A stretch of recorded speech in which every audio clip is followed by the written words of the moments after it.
Continue discussion on underlying conceptual differences. The first session running from 9 to 10, we are going to talk about individual rights and group interest. The first presenter is Professor Liu Jianfei. He is the Deputy Director of the Institute of International Strategic Studies at Central Party School in Beijing. He published some of the theoretical books on Chinese foreign policy, but I remember one of his popular book is called The American Boxing versus Chinese Tai Chi. So the yin and yang part of the war. So he is going to talk about individual rights and group interest. Please, Professor Liu. Okay, thank you, Sun Ze. Yeah, good morning, everybody. Thank you, Sun Ze. And I also want to say thanks to Roy and Kissinger Institute. Yeah. So maybe this topic is very difficult to discuss. Yeah. I will focus on two problems. So individual rights and group interests, so as two contradictories, exist in any kind of society. So it is an important function of the government to deal with the two properly. So owing to the difference in history, culture, and social system, Chinese way of handling the relationship between individual rights and group interests is quite different from that of the West, especially the United States. And China's cognition of individual rights and group interests to a large extent influence the democracy development and the choice of democratic model. So I will talk about three issues. One is about the group interests are superior to individual rights in China. Why? Second is about democracy is the system arrangement that coordinates the relationship between individual rights and group interests.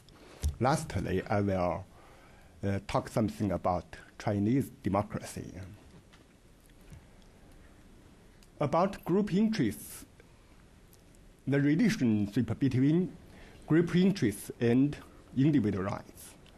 Everybody knows that in China, the group interests are superior to individual rights.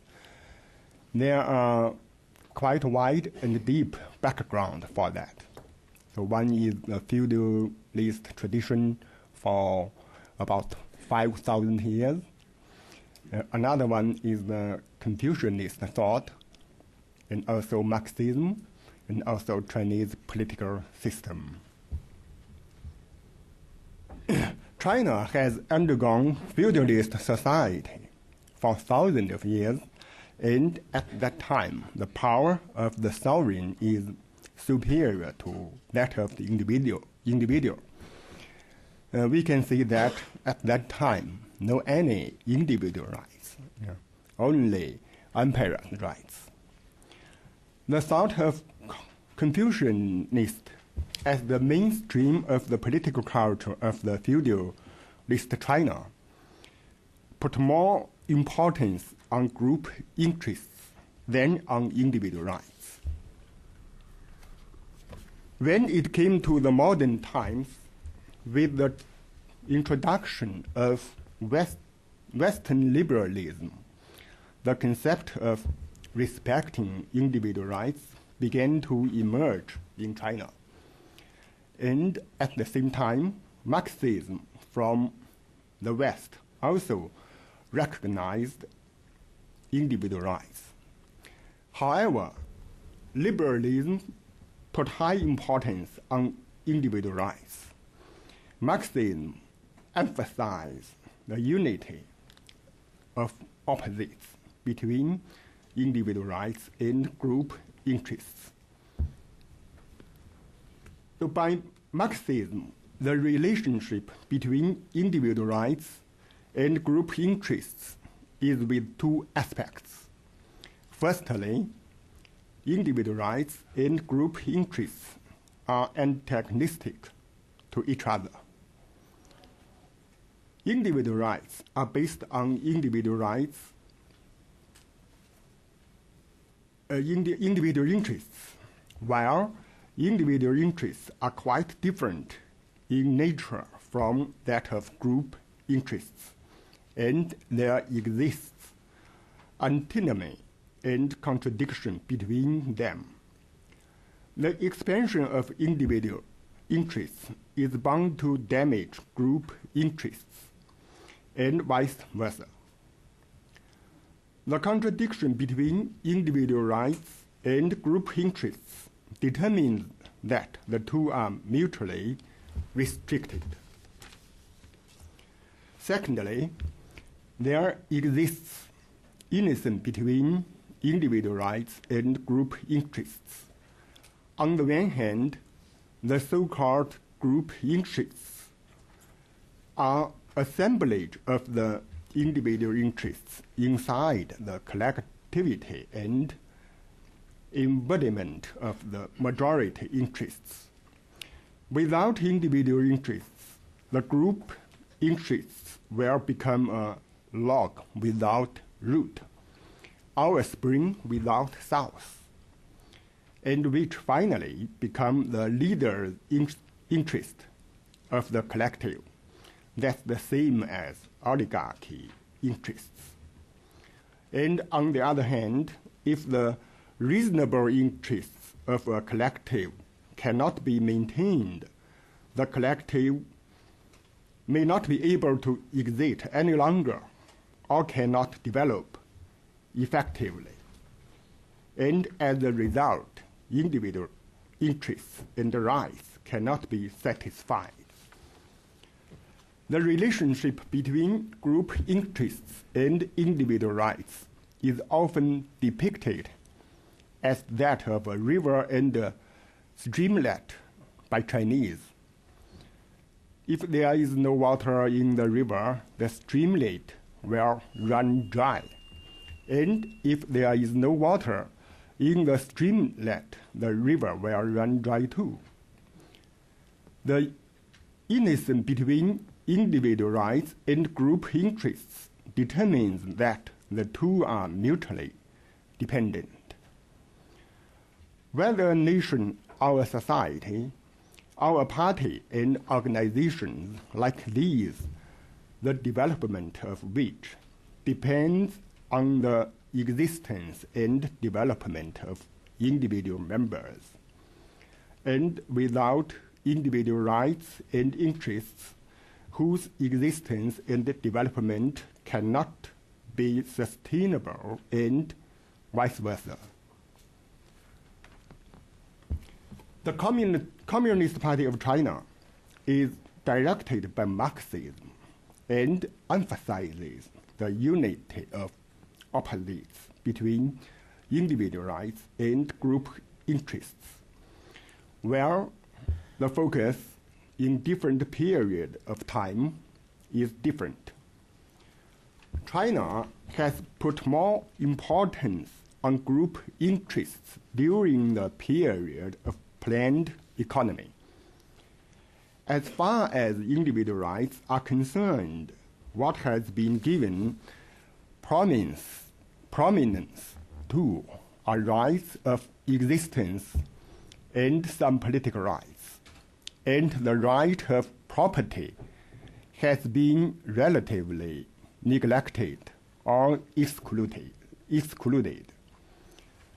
Since adopting the policy of reform with opening up to the outside, China has gradually attached importance to the protection of every aspect of individual rights. During the 30 years, from 1979 to 2009, the National People's Congress of China has passed more than 100 bills to protect individual rights. but the protection of individual rights is under such premise as no impairing public interest in China. The Constitution of China has stipulated the fundamental rights that a Chinese citizen is entitled to as follows.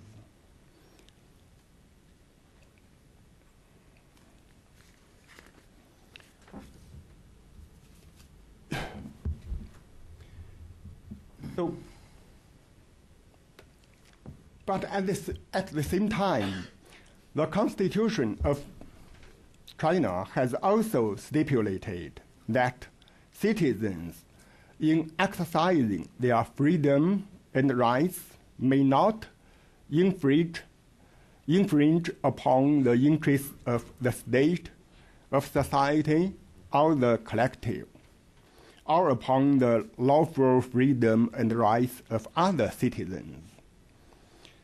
It is the duty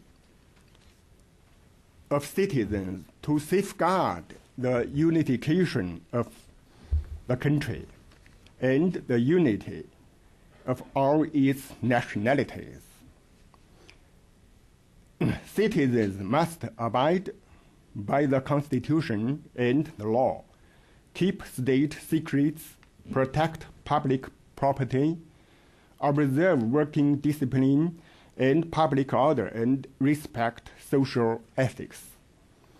It is duty of citizens to safeguard the security, honor, and interests of the motherland. It is sacred duty of every citizen to defend the motherland and resist aggression. It is the honorable duty of citizens to perform military service and join the militia in accordance with the law. It is also the duty of citizens to pay taxes in accordance with the law. In China, collectivism as a sense of value is usually praised, advocated, and encouraged. And however, individualism as a sense of value of Western bourgeoisie is often depreciated. The spirit of Leifeng, highly glorified by the authority, is with the important connotation of collectivism. To sum up, China puts more importance on group interests when concerning both of individual rights and group interests, and emphasizes that group interests are superior to individual rights, although it is also stressed that the relationship of the two is innocent antinomy and mutual dependence. Part 2, democracy is a system arrangement that coordinates the relationship between individual rights and group interests. The original intention of democracy is to protect individual rights.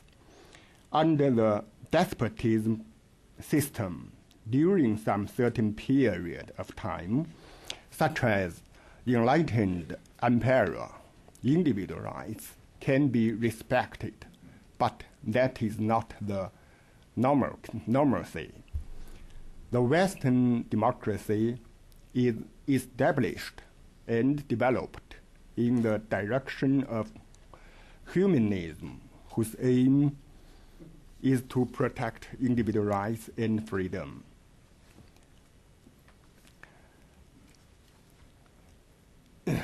The Declaration of Independence of the United States puts the aim of democracy insightfully.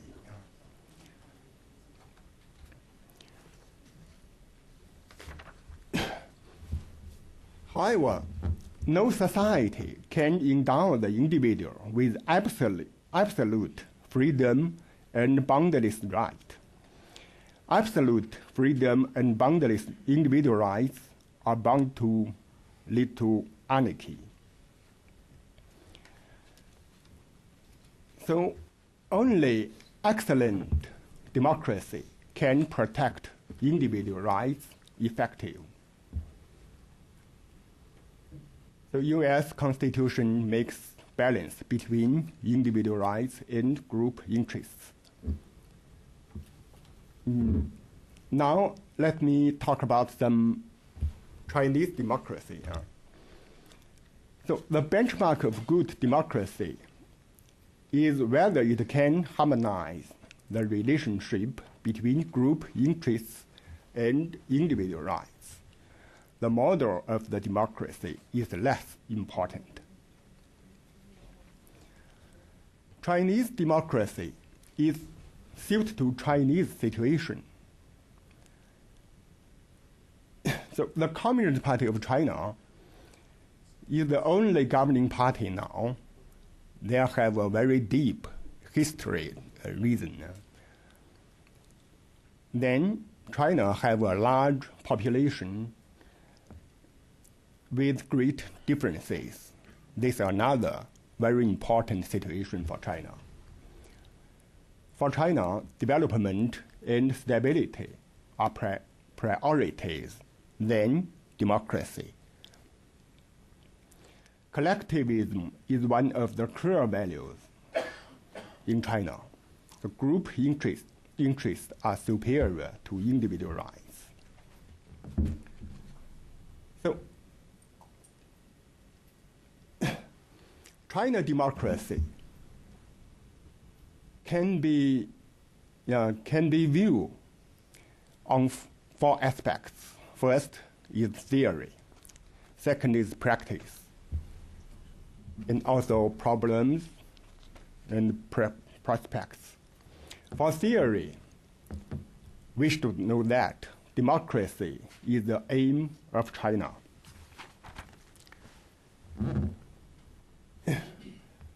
Socialism could not without democracy. Deng Xiaoping said that many times.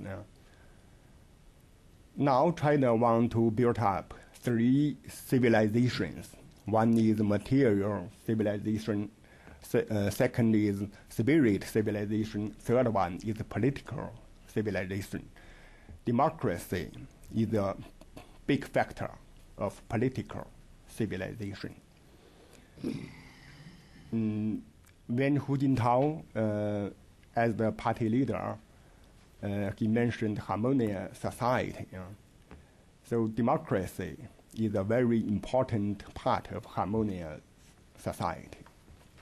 For practice, we can view China's democracy from three aspects. One is economic democracy. Second is social democracy. Third one is political democracy. If we focus on the political democracy, we can divide it in three parts. One is constitutional democracy. Second is grassroots democracy. And then inner party democracy. For constitutional democracy, the core path is the system of people's congresses, especially election of the representatives and function of representatives. Since reform with opening up to outside, there are a lot of reform on function of representatives. Some places, such as in Hangzhou of Zhejiang province, they built up the home for representatives, just for the representatives have office to meet the people regularly. For grassroots democracy, we can divide it in three parts. One is villager committee. for countryside. Another is neighborhood committee for township. Third is employee congress for enterprise. For inner party democracy,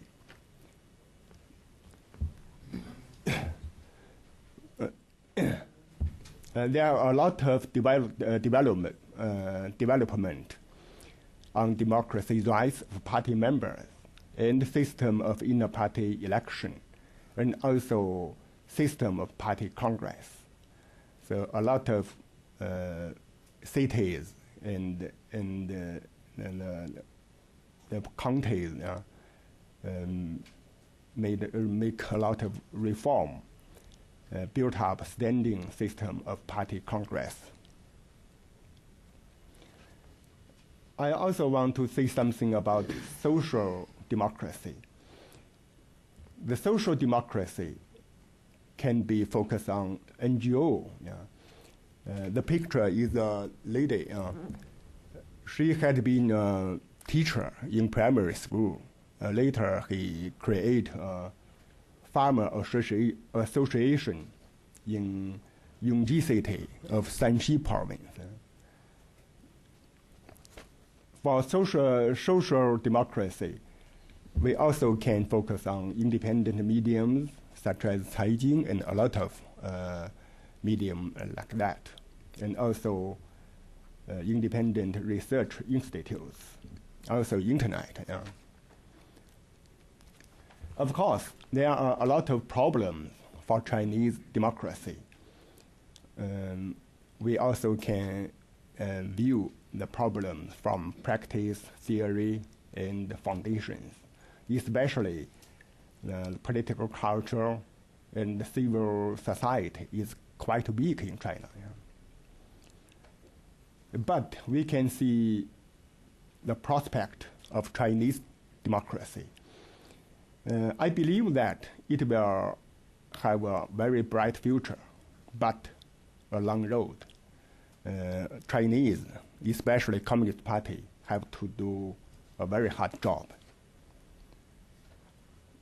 That's all. Thank you very much. Yeah. Thank you. Well, I'd like to listen to your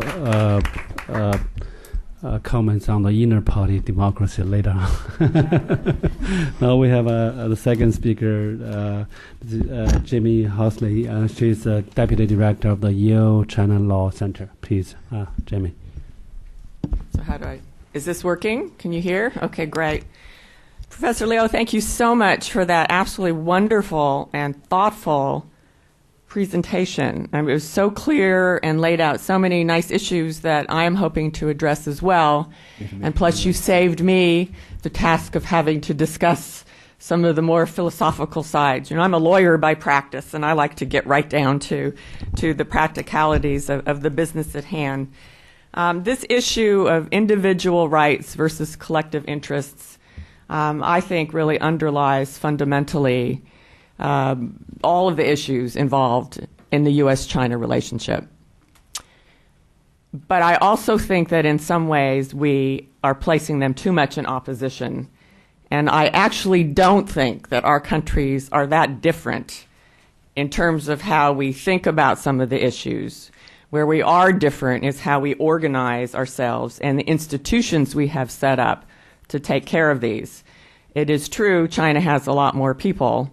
And in the U.S., we expend an enormous amount of resources to both promote and develop and protect individual rights and interests.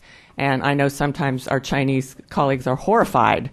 Let me give one example to start it out. You know, one of the hot issues in China now is they're undergoing this massive urban redevelopment and raising whole neighborhoods and moving people out. Often without any due process or proper compensation. The most recent example was Shanghai with the Shanghai Expo. And we've been working for years now with the State Council and various local governments on how to kind of do a better job, because Americans may recall that we have not such a great history in urban redevelopment too. Back in the 60s and 70s, we did a terrible job in LA and Boston and New York.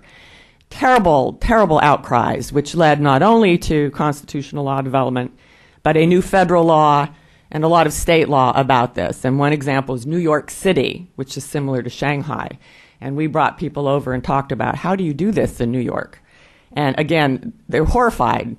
Layers and layers and layers of public meetings and public discussions and hearings and going back to the drawing board. And one project we discussed took 3 years to get going, and 10 years later, there are still lawsuits being decided. And I later read an article by one of the hosts of this conference, just again saying, horrified, we can't do this kind of thing in China. We have to move quickly. We have a lot of development on it. We can't be doing the same thing America does. So in a way, we do have a difference of not only approach, but of scale that goes into this. But I still think the basic sort of paradigm is not that different.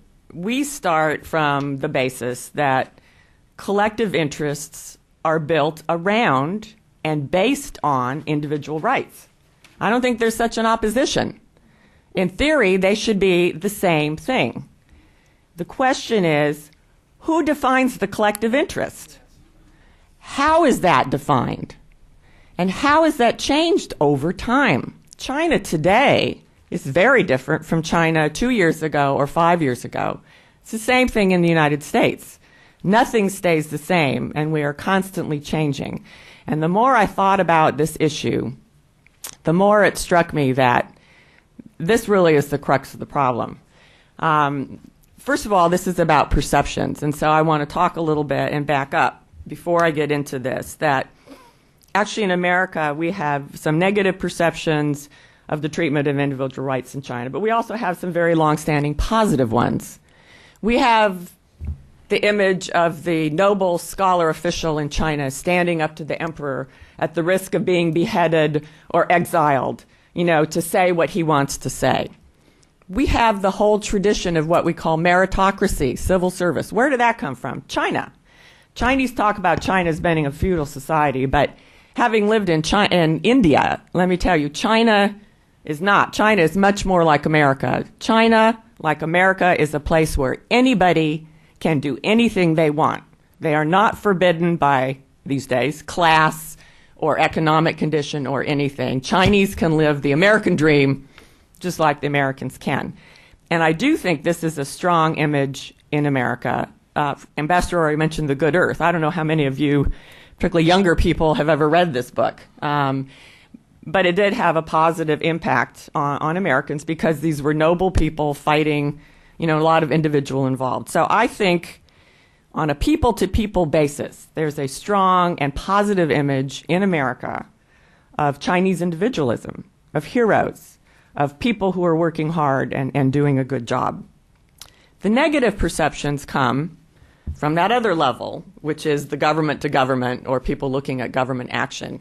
And it is the media reports about the things, some of whom Professor Cohen talked about yesterday, of modern heroes stepping up to reveal the Hunan AIDS villages, or that the SARS was developing, or the mining conditions and slave labor, melamine in children's powder, et cetera, et cetera. What happens to these individuals? They are glorified for a while, and then in a few months, boom, they end up in jail.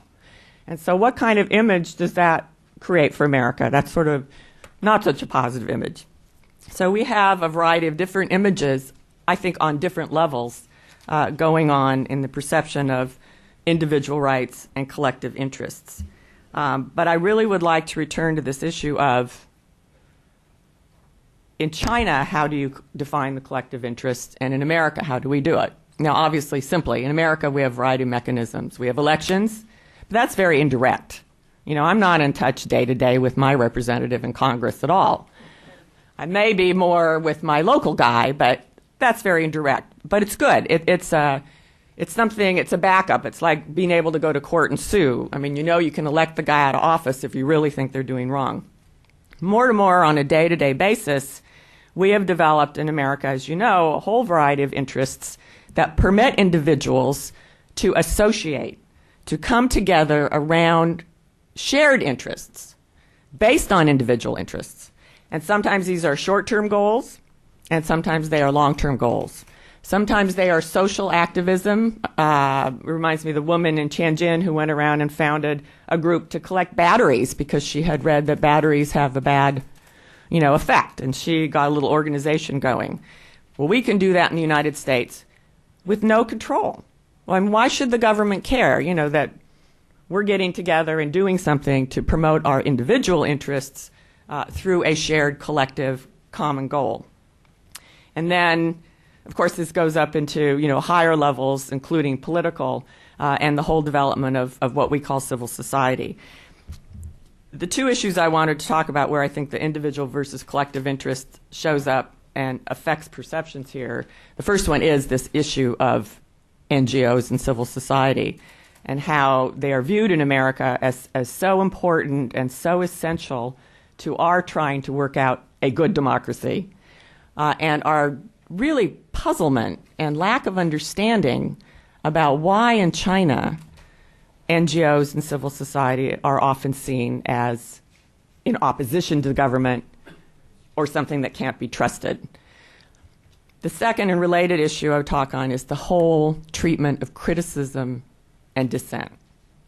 In America, again, this is part of our functioning democracy. There was a slide up here that talked about imperfect democracies that end up in chaos. Well, if you had looked at all the town hall meetings last summer about healthcare reform, you might have predicted that the U.S. was about to fall apart. They were terrible. They were uncivil, they were unruly, they were often violent. This was American democracy, which is supposed to be the most perfect. We aren't out of it yet, but we're getting through it. I mean, this is the sort of thing that the way a democracy works is you allow people to express their views. There are obviously limits placed by law, which are perfectly understandable and people understand, but you allow people to air this all and work it out in a way, sometimes the individual working directly with the government, but often working through groups and through associations. And it just strikes me, and reading through a lot of things, is that one issue in China that traditionally there has not been a similar kind of framework for how to deal with criticism, with dissent. China now has this Jubao system, which is often translated as whistleblower. But again, it's a little tricky, right? You make your complaint, you never know really what happens to it. You may end up getting in trouble for having filed a complaint, et cetera. It's a big problem in the U.S. too. But we've established a whole level of federal law of whistleblower protection in some cases to try and deal with that kind of complaint. But then again, the whole democratic system is set up to allow different ways, through media, through NGOs and lobbying, through a variety of different ways to interact with government, to criticize government, but also to advocate. And it goes back to that point, too, that just because you're criticizing government doesn't mean you're opposing the government. And I think China is seeing that, too, now, that there's a lot of action and protest, but it's often against a particular action or policy. It's against an official. It's not necessarily against the government per se. And so this seems to me, too, another area where we're setting up this false dichotomy between individual rights and collective interests that really, at the heart, they should be the same. But again, the way the state deals with the two, I think in the U.S. is creating somewhat of a negative perception about China. And it's puzzling. China's a strong country. China's has a long tradition. China's a country a lot of us admire a lot. And we really don't understand why the government seems to be so concerned about, distrustful of, and even fearful of these individuals and these groups that are coming up and trying to act with government. Now, having said that, part of the work I've been working on for the last 8 years involves things that I think are really transformative changes going on in China. They haven't taken effect broadly yet. I don't think they're widely known. But there are whole new mechanisms being set up now precisely to allow people channels to start interacting with the government. Started back in 1997, Jiang Zemin said that he thought that citizens should have orderly channels to participate in government. So in Chinese, it was 公民有序的参与政治, right? Of course, it has to be orderly, etc. But what has been developing are a variety of different mechanisms. One of the first imported, I think, unfortunately, was the public hearing. So for some reason, Chinese people thought that was our main form of interacting. Anybody who's been to a congressional hearing, in Washington knows it's very scripted. It's not that representative or anything. It's the same thing as what the Chinese are complaining about. Where you really have effective hearings and public meetings are way down at the local level, where they're very open and there's a lot of interaction. In the U.S., we have a whole other system which we call notice and comment rulemaking. And it was introduced back in 1946, precisely for the same reason, to address a democracy deficit in how our massive and growing bureaucracy was making rules, making law that was affecting people's lives that they had no say in. And this is what China's doing now, and it has become standardized. The National People's Congress is doing it too, which our Congress doesn't do. They have committed every single draft law is now published, and public comment is solicited.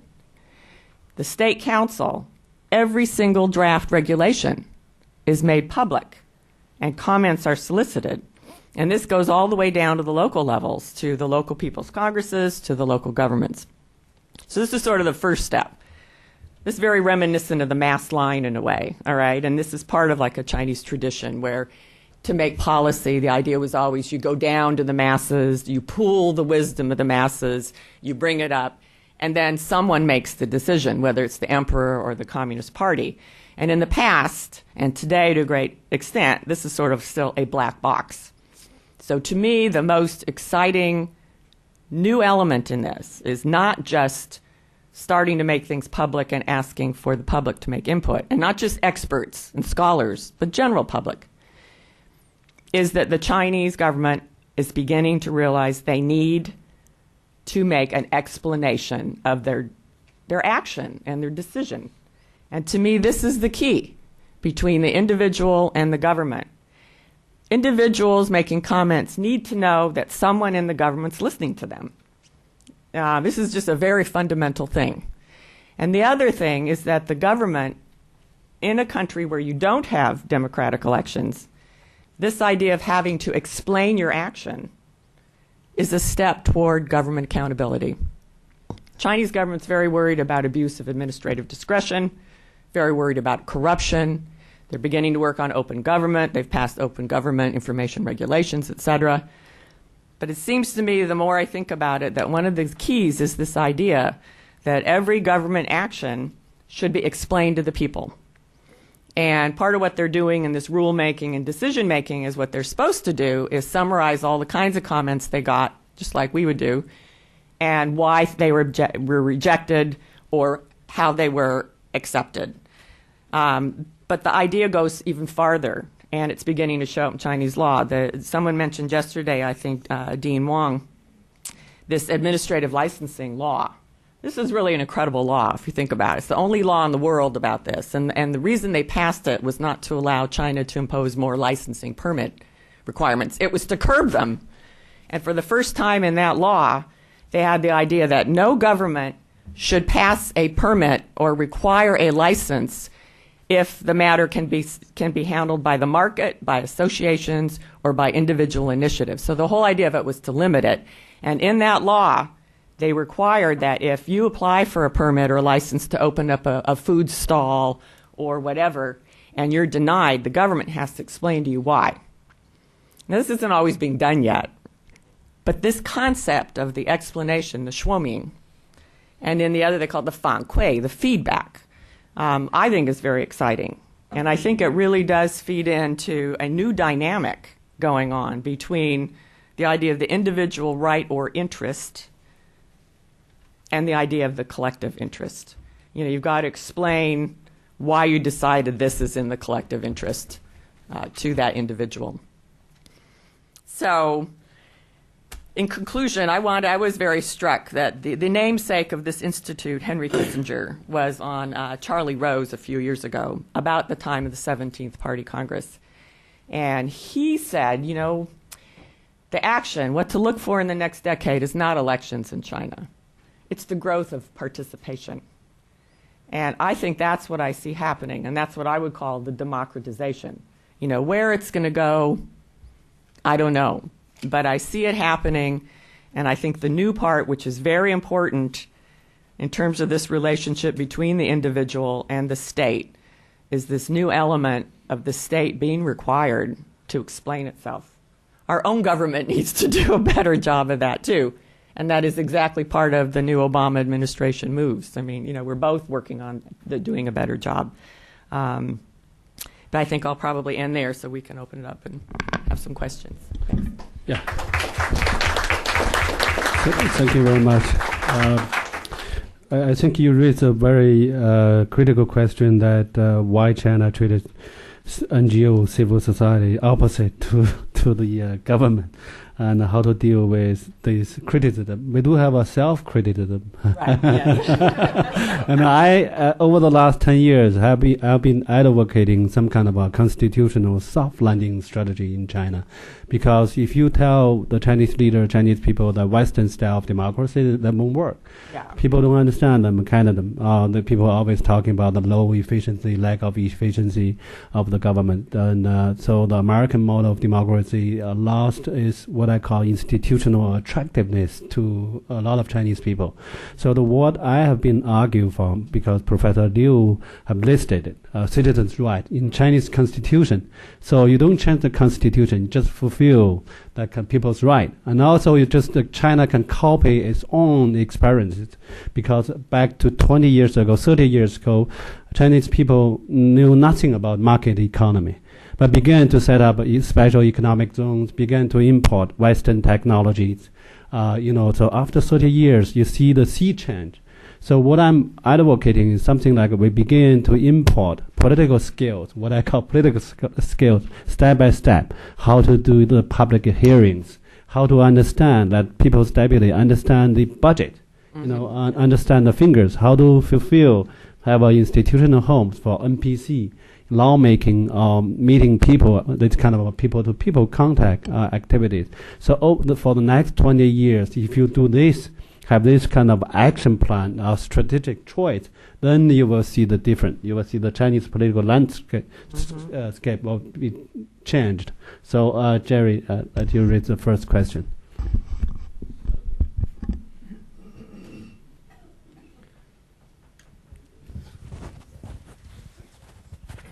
We've heard two wonderful talks, and I think... Identify yourself, please.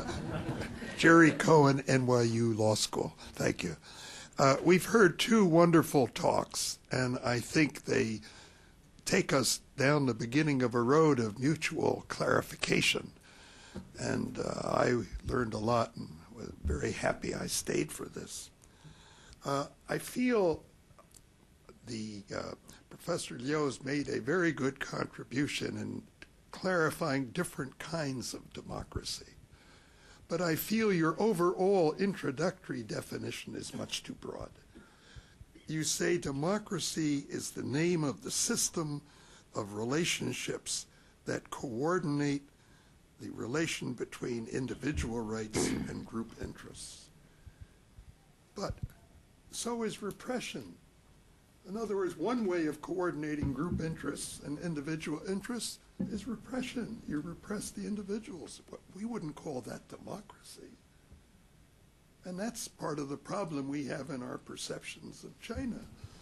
We see daily examples of unnecessary, it seemed to us, repression as a way of exercising democracy. That deprives words of their meaning. The rest of your talk tries to make words useful because you're talking about political, economic, this kind of democracy. That's all very helpful. But I think your initial definition is too broad. It makes it meaningless, and we often feel the way words are used in the communist lexicon are meaningless, and it leads to foreign observer cynicism. And they don't take seriously the way Jamie takes you seriously. She's looking not at just your high abstractions, but she's looking at what you're doing to give content to these words.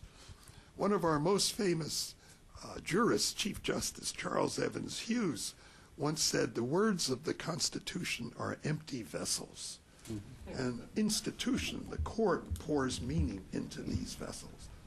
And the function on, I liked our chairman's function on skills, techniques, institutions, processes. That's the way China has to go from one outsider's perception. Another is a couple of points you use the term independent research institutes. And independent, I think you mean intermediary organizations. But are there any independent organizations functioning in Chinese society? Every time one tries, we see it has to guakao, it has to be under somebody. There is no autonomy allowed, not just to the legal system, but to all these social groups.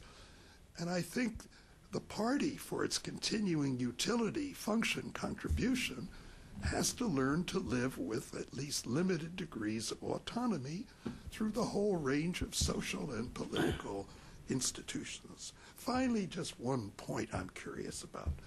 To what extent is Chairman Mao's theory of contradictions still a functioning part of your analytical equipment? Contradictions between the enemy and ourselves, 敌我矛盾, and contradictions that are neighbor.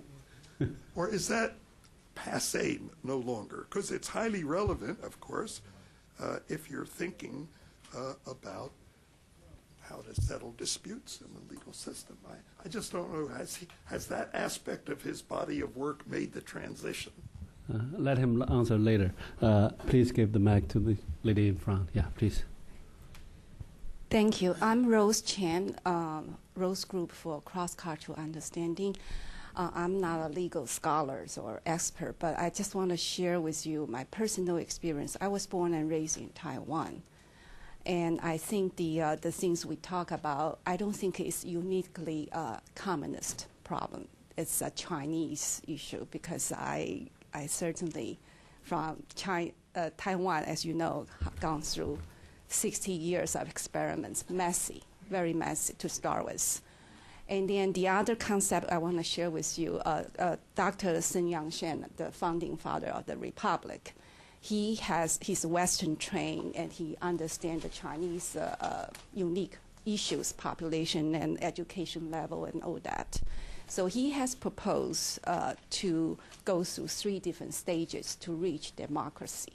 The first one is 军政, 宪政, and then 民主. It's ruled by military, ruled by constitution, and then democracy. So this is from the Dr. Sun Yat-sen's. And I also want to also make a comment. My observation is the American way of looking at things and the European Western way looking at things is through the Eurocenter, the history, the philosophy, and the language. And if you look at it, China, India, and Middle East, there's a whole, the rest of the world, they don't necessarily have this, the same thinking. And for the Chinese, for me, to adapt to this thinking, it takes time, and use the language is not my language to express myself or to analyze things. Is a huge issue. Thank you. Thank you for your comment. The gentleman, then Julia.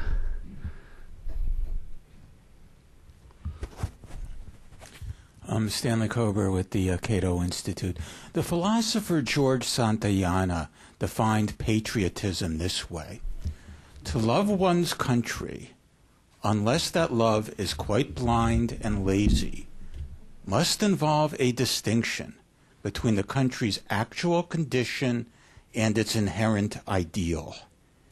And this distinction, in turn, involves a demand for changes and for effort. Now, this gets to the point that Professor Horsley made about criticizing the government isn't unpatriotic.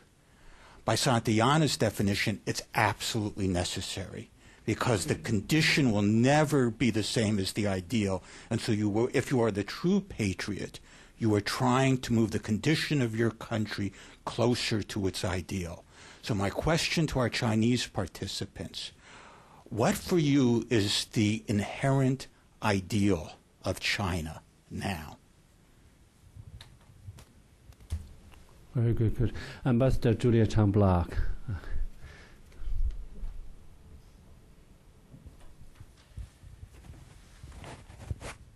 Julia Chang-Block, U.S.-China Education Trust. I have a comment and a question. Jamie, this conference is about perceptions. And I'm curious as to why you cited the Good Earth as an example of American positive perceptions about China.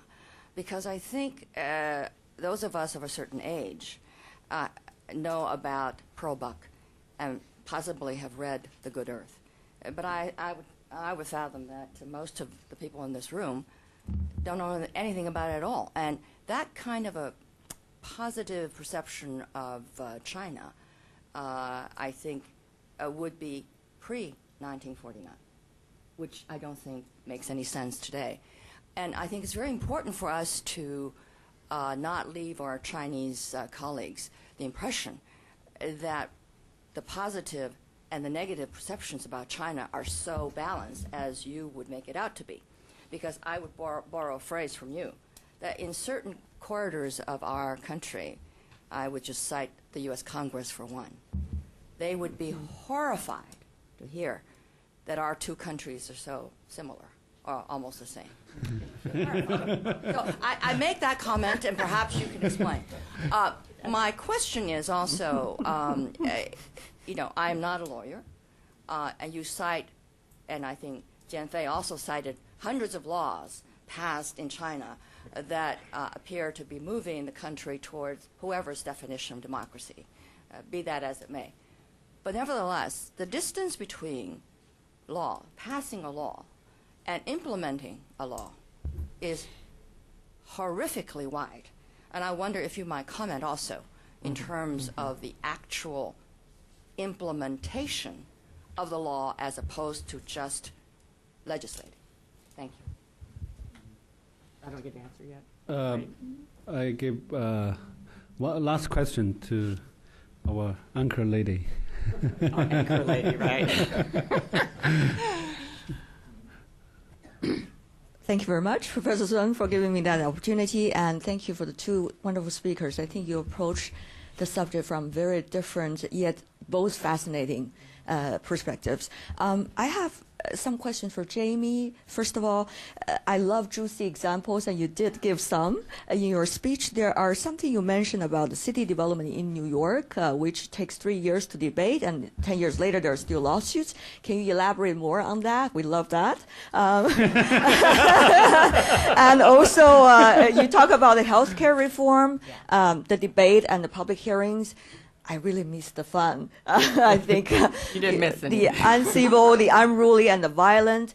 But you also later used a sentence to sum it up. You said they got the opportunity to air their opinions.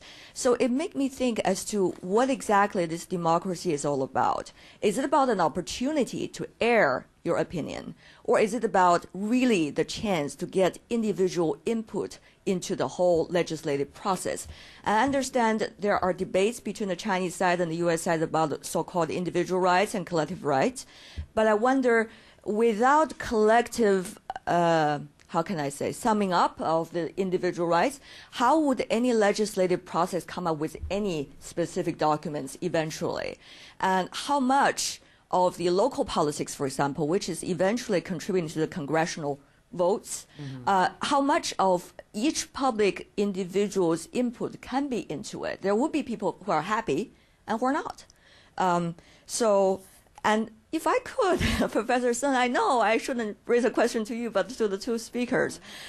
Okay, then I go ahead. You're running out. I don't want to steal your time. You have the next section. You talk about the soft landing, China learning from the U.S. the soft landing skills and the process. It's very interesting, but how would you resolve the problem as to the Chinese public skepticism about the ills, some ills of the American system, even within this democracy? For example, in the build-up to the war in Iraq, the public debate going on in this country. What if the Chinese question you? Is it really good? Why did we see a war, and why did we see so much opposition of voices in the U.S., and eventually the government decided to go to the war? Thank you. Jimmy, you have 3 minutes to answer the question, to expand the and then you have quite a few, too. 2 Okay. minutes. So this is great. So Julia, thank you very much, because your first question about the good earth lets me make a point I've been wanting to make this whole conference. When we talk about mutual perceptions, I think we're talking about mutual perceptions on several levels. One is government to government. One is, business to whatever, boom. And one is people to people. And that's where I argue the good earth and books like that were very important in creating, for me, it was the first book I ever read about China. And to me, it captured my imagination. And also, in a way, it was a very different society, but dealing same problems, same issues, very familiar people to me. In fact, I remember Jerry Cohen and me talking in the 70s or 80s. We both wanted to write The Modern Good Earth, a book that would capture for modern Americans this idea of the Chinese people, who I think are very similar to us. And I think this is very important on a certain perception when we look at China.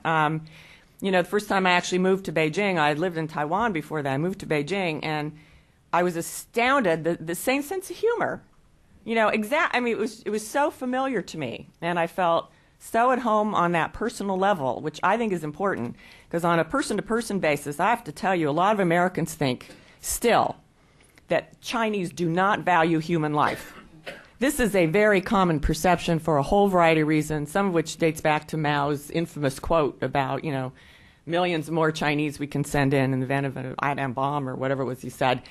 It also has to do with the one-child policy and a lot of misunderstandings and abuses that went into that, et cetera, et cetera. It's totally, totally wrong perception. So I think we've got a variety of perceptions on different levels to deal with. So that's why I sort of raised the good earth kind of thing. I think on a person-to-person basis, Americans, congressmen, people who go to China come back with, in general, a very favorable impression, it just without doubt. Secondly, law versus practice. I think laws matter. I think statements matter. One thing I was going to talk about in terms of criticism, actually, this is very interesting. I still, having been trained during the Cold War, do the Sovietology stuff, and I'm always studying who's where and who says what. I read every single government work report, every single NPC report that comes out very carefully. And in the March 2010 work report of Wen Jiabao, which had had very little talk about civil society this year, which is very disappointing. He had a phrase in there. For many years, they've talked about having to establish mechanisms for the people to supervise government, 监督政府. So this is in the Constitution, the idea that the people ought to be able to, complain to and supervise government. The new thing he said is that we need to ensure there are channels for the people to 批评, to criticize government and supervise government. These are important. They're signals. And sure, it takes a long time to carry this out. Forever, and the law's the same way. Not all the laws are being carried out, but they are in some places. This idea of having to do the explanation of your actions. We've been doing some work in Hunan. This was mentioned yesterday, too. Hunan province under Zhou Qiang, now party secretary, studied law, came to Yale on a little training session. He's a wonderful guy, and he really wanted to do, everybody wants to leave a legacy and do their chuangxi and their innovation, and he really wanted to do an administrative law. And they are really trying to enforce. And, the officials all the way down are complaining like crazy because it takes time. You have to sit down and try and explain why you did what you did. But it's very good discipline, as we all know.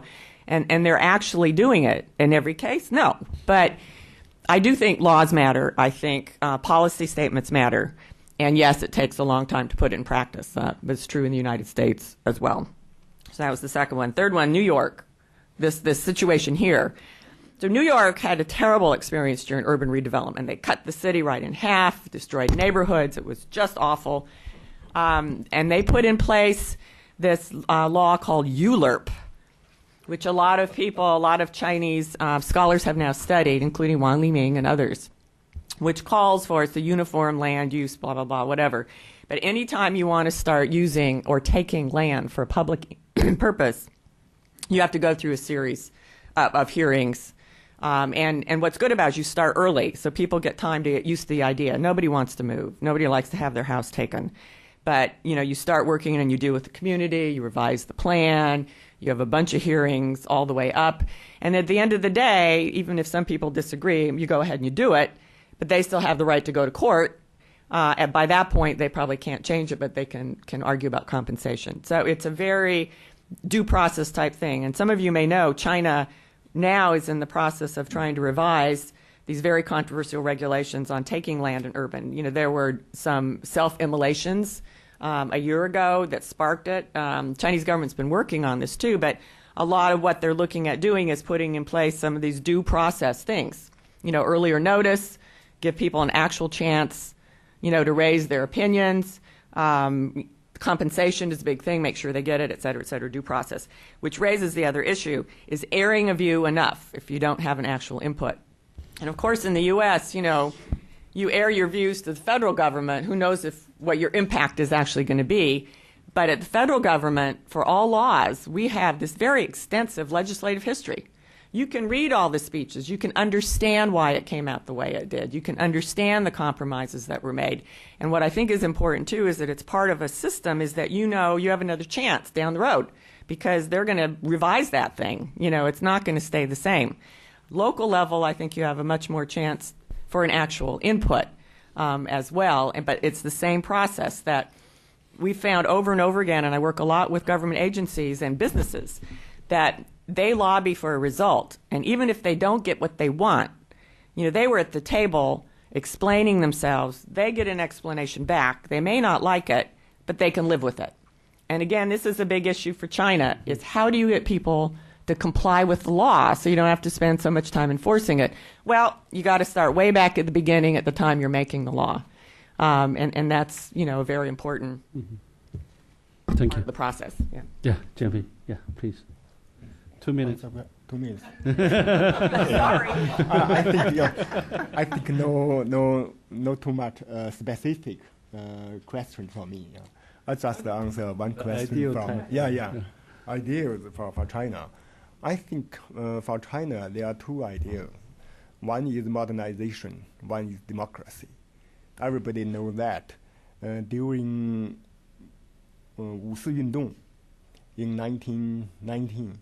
The people, the young students, May 4th, called to how to say it? Yeah, 德先生、赛先生, the science and democracy. So science means the prosperous, modernization, and have a good life. Democracy means the system. But now China just make progress on this on the road to this purpose. But now Chinese recognize that the democracy is not easy to realize. So if you have democracy, the democracy should be harmonious democracy. Democracy with harmonious. If no harmonious, the democracy means bad thing. Just like some countries such as Thailand. Who mentioned that word? Harmonized. Harmonized democracy. Otherwise, it's bad thing. After the revolution of 1911, Sun Yat-sen led the democratic revolution. So China become chaos, a lot of, say, civil war in China. So that time is the darkest time in China. The people suffered from the civil war and the warlords. Yeah, it's worse than Qing Dynasty, the late Qing Dynasty. Can I say one last thing? Yeah, please. But it seems to me that's very interesting that as China's moving toward doing this, and maybe, the electoral democracy is a way off, but China is putting in place democratic type institutions like this public participation, which I think are good training grounds, both for the government to learn how to interact with people and deal with differing ideas better. This new one someone mentioned yesterday is also very exciting. China has adopted a Freedom of Information Act. Here it is, a communist government committing itself to opening up more information. And again, it's very hard to implement. And the way they've designed it, it still is very much under government control. Government is supposed to, on its own initiative, release information that the people want to or should know. Well, who determines what the people want to know? There is a request function. For the first time in Chinese history, people have the right to go in and ask for information. Their approach is to try and restrain that request to only getting information about yourself.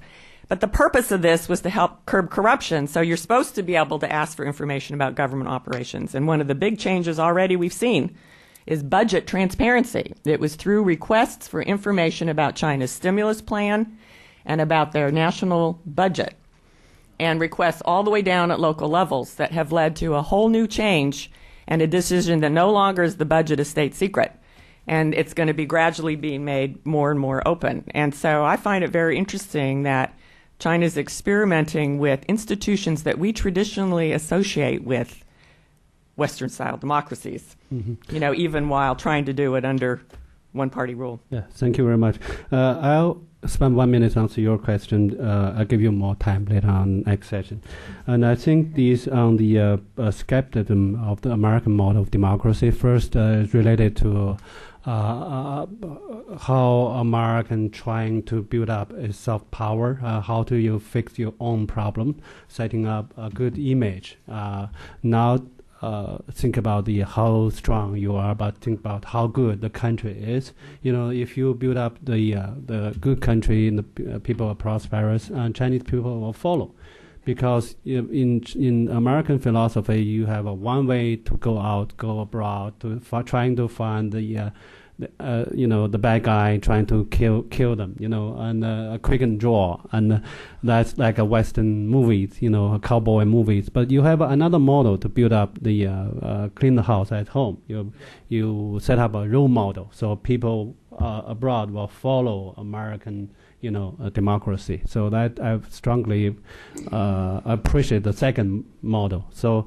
But also related to the Chinese perception or Chinese way of thinking of democracy, because back to earlier than 17th Party Congress, remember the slogan, we emphasize efficiency first, 效率优先，兼顾公平. Then efficiency is a priority. Then we take care of the social justice, also take care of social justice. But after the 17th Congress, the philosophy changed. We emphasize 又好又快, better and fast.